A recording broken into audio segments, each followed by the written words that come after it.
Hello mga Pogi, nagbabalik na naman ang pinaka-poging bida sa sarili niyang kwento. Sa game na to mga Pogi, gusto ko sana mag-core, kaso gusto ng kasama ko na siya mag-core, kaya ang poging bida nag-EXP lane na lang at ginamit ko dito ang favorite hero ko na si Direct.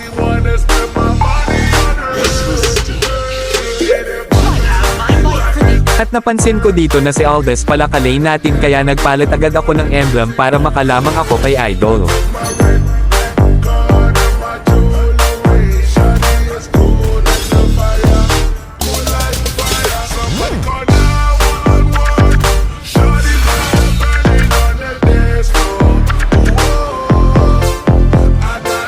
Dito early game palang palagan agad kaming dalawa, at dahil malakas si Direct sa early game kaya hindi ako natatakot sa suntok ni Aldes kasi wala pa yang masyadong damage.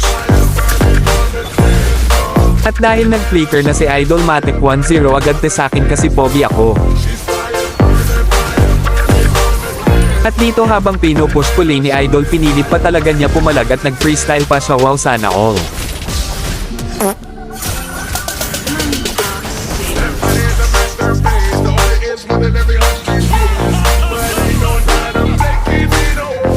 Dito mga Pogi, habang kinukuha ko red buff nila, bigla ko napansin na may isang buff pa pala natira, ay si Aldes pala yun. Nakita ko dito si Vale na critical na HP niya, kaya pinauwi ko muna para magpa-doctor at para gumaling naman siya, kawawa naman kasi. Dito mga Pogi, pinagtulungan pa ako ng dalawang lamok na to, akala siguro nila ay kaya nila ako, di lang nila alam na ang gwapo ko sobra. Dito balak ko lang sana nabawasan HP ni Vale para umuwi at mapush ko lane niya, pero matigas ulo kaya hinatid ko na lang pauwi.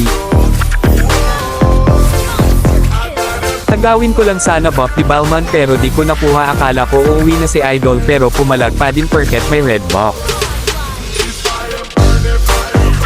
Dito binigyan ko nila at galit na galit si Hylo sa akin, akala siguro niya porket tank siya at may vengeance immortal na siya, kaya ito ang bagay sa'yo emote ng isang poging bida. Dito last kill ko na dahil nag-surrender na mga kalaban kasi di na nila kinaya ang poging bida.